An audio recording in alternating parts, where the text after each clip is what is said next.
Hello everyone, welcome back to my channel. ఈరోజు recipe వచ్చేసి ఉల్లి పరాటా. ఉల్లిపాయ స్టఫింగ్తో చేసిన ఈ పరాటా చాలా టేస్టీగా ఉంటుంది. చేసుకోవడం కూడా చాలా సింపుల్. దానికోసం ముందుగా నేను ఒక బేసిన్లో గోధుమ పిండి తీసుకున్నాను. అందులోనే ఒక 4 టేబుల్ స్పూన్ల నెయ్యి వేసుకుంటున్నాను. ఒక 1/2 టేబుల్ స్పూన్ సాల్ట్ కూడా వేసుకోవాలి. దీన్ని ఇప్పుడు మొత్తం మిక్స్ చేసుకోవాలి. ఇప్పుడు కొన్ని వాటర్ పోసుకుంటూ చపాతీ పిండిలాగా కలుపుకోవాలి.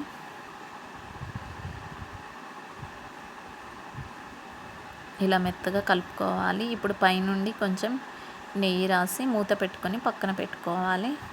ఇప్పుడు ఒక చిన్న రోల్ తీసుకొని అందులో ఒక 3-4 పచ్చిమిరపకాయలు వేసుకుంటున్నాను. అందులోనే కొంచెం అల్లం ముక్క కూడా వేసుకొని దంచుకోవాలి. ఇలా కొంచెం కచ్చాపచ్చగా దంచుకోవాలి. అలాగే 1/2 కప్పు పుట్నాల పప్పు మిక్సీ జార్లో తీసుకొని ఇలా మెత్తగా పౌడర్ లాగా చేసుకోవాలి. ఇప్పుడు వేరొక బౌల్ తీసుకొని అందులో 4 ఉల్లిపాయలు సన్నగా తరిగి వేసుకుంటున్నాను. అందులోనే ఇందాక మనం దంచి పెట్టుకున్న పచ్చిమిరపకాయలు, అల్లం పేస్ట్ని కూడా వేసుకోవాలి. అలాగే కొత్తిమీర కూడా వేసుకుంటున్నాను.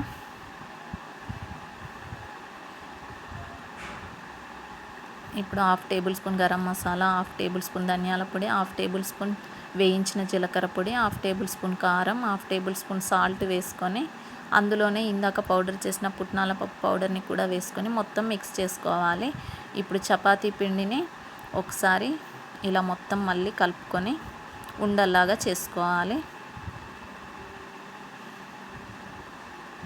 ఇప్పుడు ఒక్కొక్క ఉండని తీసుకొని ఇలా రోలర్తో ఇలా కొంచెం స్ప్రెడ్ చేసుకుంటూ ఉల్లిపాయ స్టఫింగ్ని పెట్టుకోవాలి. అందులో మీరు పుట్నాల పప్పుకి బదులు శనగపిండిని కూడా వేయించి వేసుకోవచ్చు.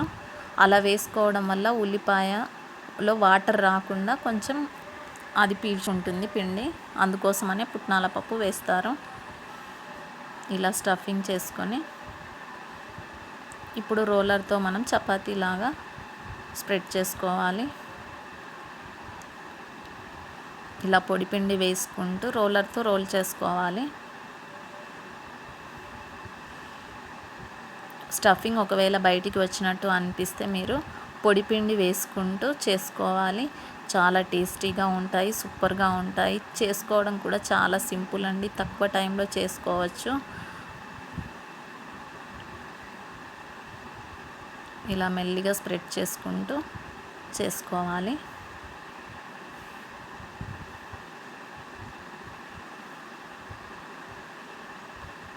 ఇలాగే అన్నింటినీ ప్రిపేర్ చేసుకోవాలి. ఇప్పుడు ఆ పొడి పిండిని కూడా ఇలా చేత్తో తీసివేయాలి.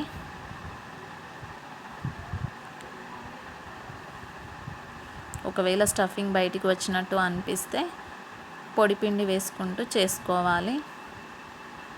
అంతే అండి. ఇప్పుడు ప్యాన్ పెట్టుకొని ప్యాన్ మీద వేసుకొని కాల్చుకోవాలి.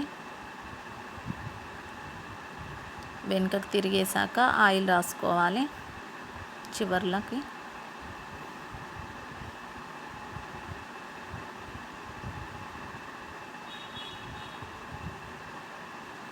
అలాగే మరొకటి కూడా వేసుకొని కాల్చుకోవాలి.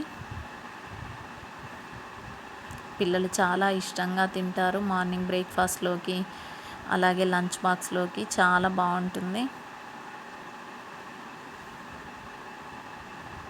ఇలాగే అన్నింటినీ ప్రిపేర్ చేసుకోవాలి. పిండిలో స్టఫింగ్ పెట్టేటప్పుడు పైన వచ్చిన ఎక్స్ట్రా పిండిని ఇలా తీసివేసుకుంటూ మనం స్టఫింగ్ పెడుతూ ఇలా పిండి ముద్దల్ని చేసుకోవాలి. పొడి పిండి వేసుకుంటూ స్టఫింగ్ బయటికి రాదు. మామూలుగా అయితే ఒకవేళ వచ్చినట్టు అనిపించినా కూడా మీరు పొడి పిండి వేసుకుంటూ చేసుకోవాలి. మీకు సైజు ఎంతలో చేసుకోవాలంటే అంత సైజులో చేసుకోవచ్చు. పూరీ సైజులో అయినా చేసుకోవచ్చు, చపాతీ సైజులో అయినా చేసుకోవచ్చు. ఇలా కాల్చుకుంటూ నెయ్యి రాసుకుంటూ అన్నీ ఇలాగే ప్రిపేర్ చేసుకోవాలి. ఏ చట్నీ అవసరం లేకుండా చాలా సింపుల్గా ఊరికేనే తినేయచ్చు, అంత బాగుంటుంది. అంతే అండి, సింపుల్ అండి. మీరు కూడా ఈ వీడియో నచ్చితే ఒకసారి ట్రై చేయండి, చాలా బాగుంటుంది. ఇదిగో ఎంత స్మూత్గా వచ్చాయో చూడండి మీరే. స్టఫింగ్ కూడా ఇదిగో బయటికి ఇలా కనిపిస్తూ ఉంటుంది. చాలా టేస్టీగా ఉంటాయి, సూపర్గా ఉంటాయి. వీడియో నచ్చితే ఒక లైక్ చేయండి. ఇలాంటి వీడియోస్ కోసం ఛానల్ని సబ్స్క్రైబ్ చేసుకోండి. మరొక మంచి రెసిపీతో మళ్ళీ కలుద్దాం.